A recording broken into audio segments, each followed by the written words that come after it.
This is a brief presentation on active listening. So before we talk about active listening, we need to talk about the communication process. And so here's how the communication process works. I say something, then you say something. Then I say something, then you say something. Then I say something, then you say something. You get the idea. It's a back and forth between two people or among a group of people. And the reason that I wanted to take a step back and start this basic is for two reasons. The first is to really just reinforce the fact that this is in fact a communication process. So it works a particular way, and the way the communication process works is that we each take our turn. So if one person stops talking or stops engaging in the communication process will fall apart. It really is a give and take, a back and forth, a my turn, your turn. The other thing that I wanted to highlight about the communication process is that everything that we say, for the most part, is a balance between advocacy and inquiry. So advocacy is where what our purpose is behind our communication is we are telling, or we are saying, or we are recommending, or we are convincing. So this is where we are advocating, we're putting forward our own point of view, as opposed to inquiry, which is really about wondering what the other person is saying, or clarifying what the other person is saying, or trying to understand what the other person is saying. And the tools that we use for that are listening and questioning. So I want to focus particularly on listening, and I like the expression active listening, because if you are effectively listening, it is a very active and tiring process. So when you are active listening, you're fully concentrating to engage and understand the other person. That's to engage and understand the content of what they're saying, as well as their perspective, and doing it without judgment. So judging is not part of listening. Active listening is really all about understanding what the other person is saying and what their perspective is.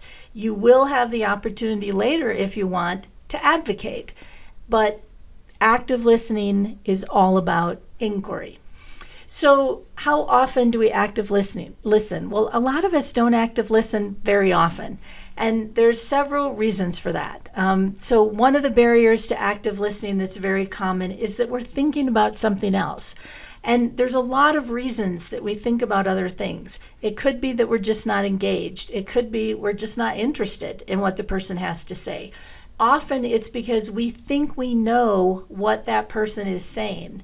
And part of what goes into that is we know that we can hear a lot faster than we can speak. So we have a little extra bandwidth going on in our head when we're trying to listen.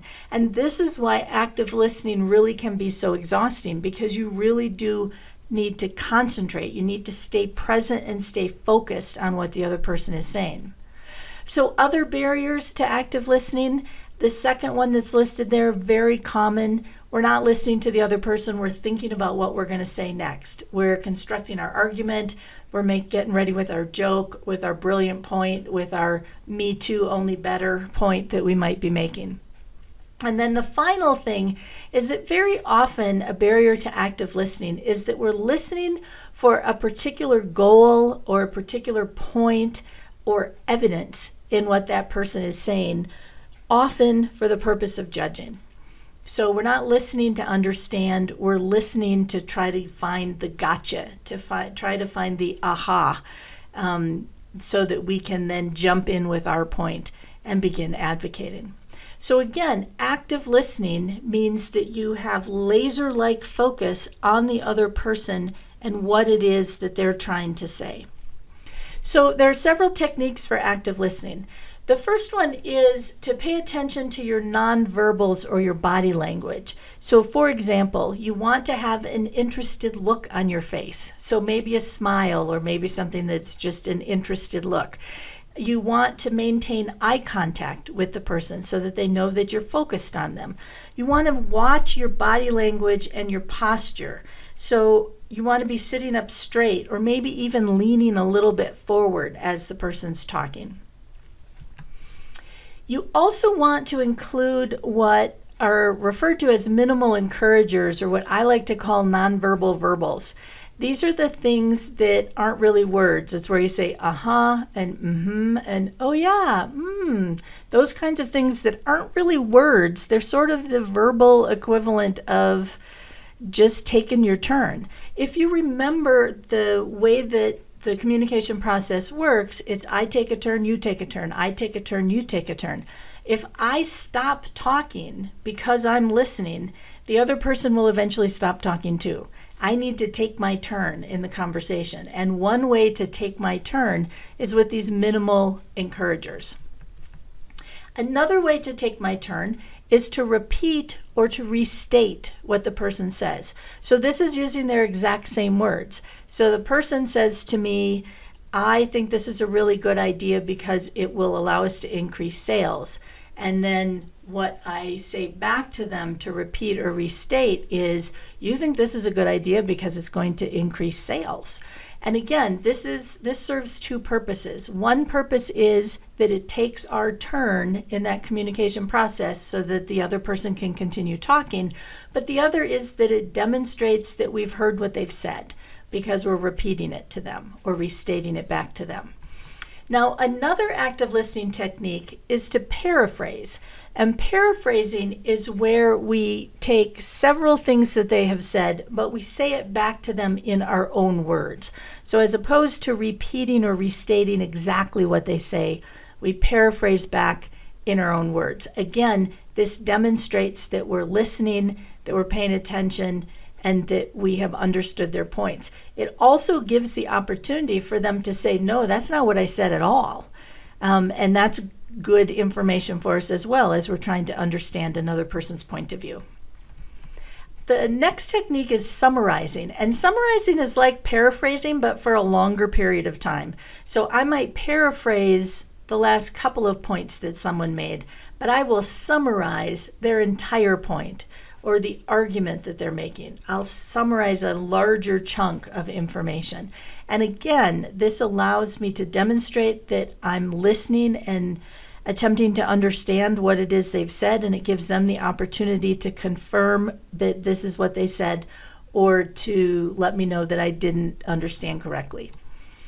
This next one, reflecting, or what's sometimes called emotional labeling, can be very helpful, but you'll see I put the word tentative in there. So here's what reflecting is. Reflecting is when you talk about not the words that were said, but the emotion that's attached to the words. Anytime that we're having a communication, there's bound to be both the text, the context, the actual words that are being said, and the emotion that's going along with it. And I like to joke about emotion because a lot of people say the workplace in particular is no place for emotions. But I think of emotions like a big dead fish on the table. You can talk about it, you can not talk about it, but it's going to stink up whatever comes next, right? We need to address the emotions that are going on in order to really understand the other person's point of view. But you want to do it tentatively. You don't want to state what the other person's feeling because you don't know what they're feeling, but you can tentatively say what you think they're feeling. So for example, if the other person said to me, Susan never gets her report back to me on time, I could repeat back to her and say, so Susan never gets her report back to you on time. But it seems like the more important thing that's going on is the emotion that was attached to that statement. So I might instead say, it sounds like you're frustrated because Susan's late with her report. And that gives the other person the opportunity to say, yeah, I'm frustrated, or no, I'm not frustrated, but I'm just so mad.